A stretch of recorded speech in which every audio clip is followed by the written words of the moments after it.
ከተማችን ከዚህ በፊት እንደምታስተናግደው ሳይሆን በየጊዜው የምታስተናግደው የእንግዶች ቁጥር እየጨመረ እያደገ ወደ አዲስ አበባ መምጣት ወደ ኢትዮጵያ መምጣት ሁሉ ጊዜ ብዙዎችን የሚስብ እየሆነ መጥቷል። ሁለት ትልልቅ ጉባኤዎችን ነው የምታካሄደው። አንደኛው 39ኛው የአፍሪካ ህብረት የመሪዎች ጉባኤ ነው። ሁለተኛው የጣሊያንና የአፍሪካ ስብሰባ ነው። ከነኚህ ጋር ደግሞ ተያያዥ ሆኖ አሁን እየተካሄዱ ያሉ ሌሎች ስብሰባዎች አሉ። አዲስ አበባም ተዘጋጅታ ነው የጠበቀቻቸው። በየጊዜው አዳዲስ ነገርን ይዛ አዳዲስ መንገዶች፣ አዳዲስ ገጽታዎች፣ አዳዲስ ሆቴሎች፣ አዳዲስ የመስተንግዶ አይነቶችና የመስተንግዶ ደረጃዎች፣ አዳዲስ በርካታ አገልግሎቶችን ይዛ የአፍሪካ እህት ወንድሞቿን በከፍተኛ ደረጃ ለማስተናገድ መስተንግዶዋን ጨርሳለች።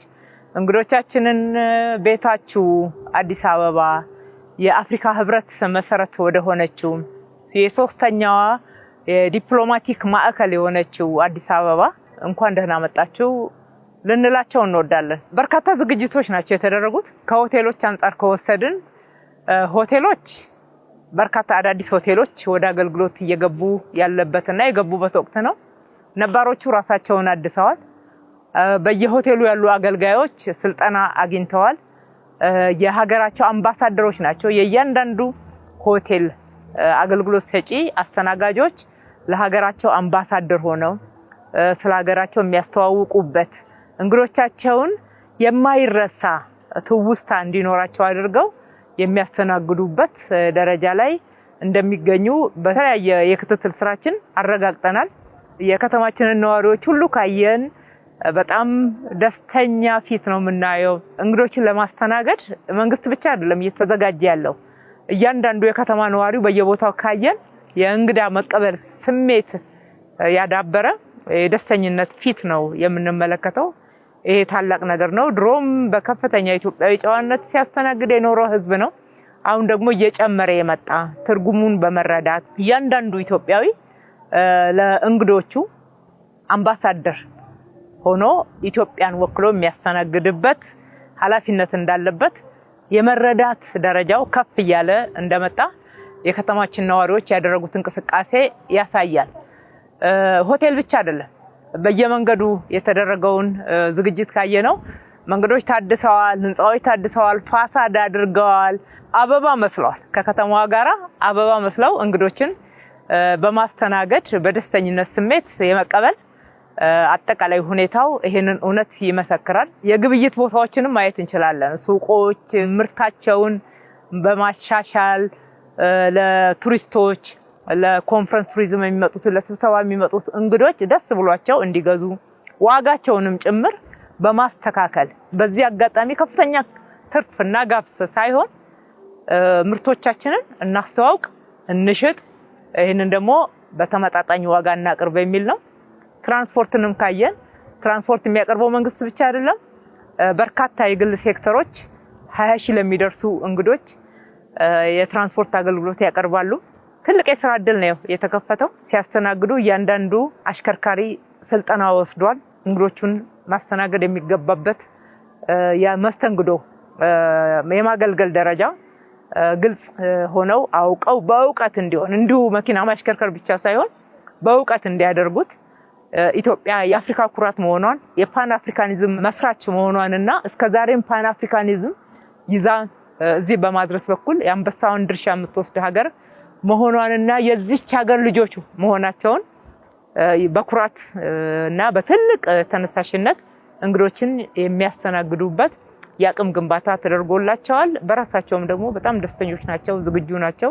ይህንን በራስ መተማመን በሚገባ መናገር ይቻላል። እያደገ የመጣ የአገልጋይነት የእንግዳ አክባሪነት ደረጃ በነዋሪዎቻችን ላይ በከፍተኛ ሁኔታ ይንጸባረቃል። የዘንድሮውን ከአምና ለምሳሌ የሚለይበትን አንዱን ብናይ አምና 12000 አካባቢ እንግዶች ነው። ዘንድሮ 20000 እንግዳ ነው የሚጠበቀው። አንዱ ልዩነት ይሄ ነው። የስበት ማዕከልነት ጨምሯል ማለት ነው። ወደ ኢትዮጵያ መምጣትን መውደድ መፈለግ መጓጓት እየጨመረ እንደመጣና የስበት ማዕከል መሆናችንን ያሳያል። ሁለተኛ ከተማችን እንደስሟ ውብ አበባ መስላለች። አሁን ስብሰባውን ማካሄድ ብቻ ሳይሆን እንግዶቻችን የቆይታ ጊዜያቸውን እንዲያራዝሙ የቱሪስት መዳረሻ ቦታዎች በብዙ አማራጮች ተዘጋጅተዋል። የወንዞች ዳርቻዎቻችን፣ ፓርኮቻችን፣ በየመንገዱ በየአካባቢው ያሉ የህዝብ መገልገያ ቦታዎች የበለጠ ስበት የሆኑበትና ምንማማርበትም ናቸው። በሌላ በኩል ደግሞ የሰራናቸው መሰረተ ልማት ኢትዮጵያዊነትን ብቻ ሳይሆን አፍሪካዊነትንም ጭምር የሚናገሩ የሚያቀነቅኑ ናቸው። አጠገባችን የአድዋ ድል መታሰቢያ አለ። የአድዋ ድል መታሰቢያ የአፍሪካ ህብረት መስራቾች ለአፍሪካ ሀገራት ነፃነት የታገሉ ጀግኖች ጭምር ናቸው የተሳሉበት የተቀመጡበት ንግግራቸው ጭምር እዚህ ተንጸባርቋል። የአድዋ ድል ጀግኖች ብቻ አይደሉም። የሰራናቸው ስራዎች በከተማችን ላይ በመልሶ ማልማት በኮሪደር ልማት በተለያዩ ስያሜዎች እየሰየምን የሰራናቸው ስራዎች ለኢትዮጵያውያን ብቻ ሳይሆን ለአፍሪካ እህት ወንድሞቻችንም የስበት ማዕከል መሆንና አፍሪካዊነትንም ጭምር የሚያቀነቅኑ ናቸው። የአፍሪካ ጎዳና አለን፣ የአፍሪካ ፓርክ አለን። ደንበል ፊት ለፊት ላይ ካየን አዲስ የሰራነው ትልቅ ፕላዛ የአፍሪካን ካርታ ነው የሚያሳየው። ከውስጡ የሚወጣው ውሃ ጭምር የአፍሪካን ከፍታ መነሳት፣ የአፍሪካ ወደፊት አህጉር መሆኗን፣ የወጣቶች ሀገር መሆኗን የሚያንጸባርቁ እንደዚህ አይነት ብዙ ስራዎች አፍሪካዊነትን ጭምር ያቀነቀንበት ነው። ከኤርፖርት ቪአይፒ ተርሚናል ሲወጣ የሚታየው ትልቁ የአፍሪካ የሚያበራው ካርታ በአፍሪካ ላይ እያንጸባረቀ የመጣውን የማንሰራራት ሁኔታን ለማንጸባረቅ ነው። እነሱንም እንኳን ደህና መጣችሁ ማለት ነው። አዲስ አበባ የአፍሪካ መግቢያ በርም ናትና እነኝን ሁሉ ታሳቢ ያደረገ ነው። ስለዚህ ይሄ ሁሉ ቁጥር ሰው ወደ ከተማችን ሲመጣ እያንዳንዱ የከተማችን ነዋሪ በብዙ መንገድ ዝግጅት አድርጓል። አካባቢን ጽድት አድርጎ አሳምሮ በሚገባ አስውቧል። ከዚህ በፊት ቆሻሻም የማይመቹ ገጽታዎችም እያሳፈሩም በባነር እንሸፍን ነበረ። አሁን ግን ያሁኑ ባነር ዋናው አላማው ሁለት ብቻ ነው። አንደኛ ግንባታ ያላለቀ ቦታን ለመሸፈን፣ ሁለተኛው ደግሞ የአፍሪካ ህብረት ሊካሄድ ስለሆነ ያንን ለማንጸባረቅ አብሮነትን ለማንጸባረቅ ለማስዋብ የበለጠ የተገለገልንበት ነው። ይሄን ሁሉ የከተማችን ነዋሪ ነው የሰራው ከኛ ጋር ተባብሮ። እኛ መራ ነው እንጂ የከተማችን ነዋሪዎች ናቸው በየቦታ የሰሩት።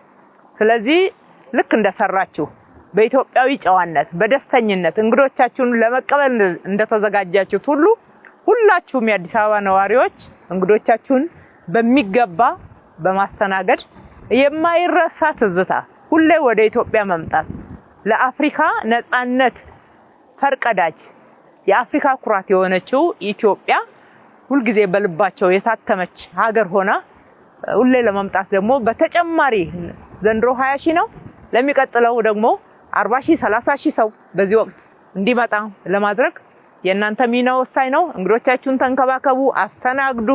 በፈገግታ በኢትዮጵያዊ ጨዋነት አስተናግደን በማይረሳ ትዝታ እንሸኛቸው እላለሁ። እጅግ አድርጌ አመሰግናለሁ።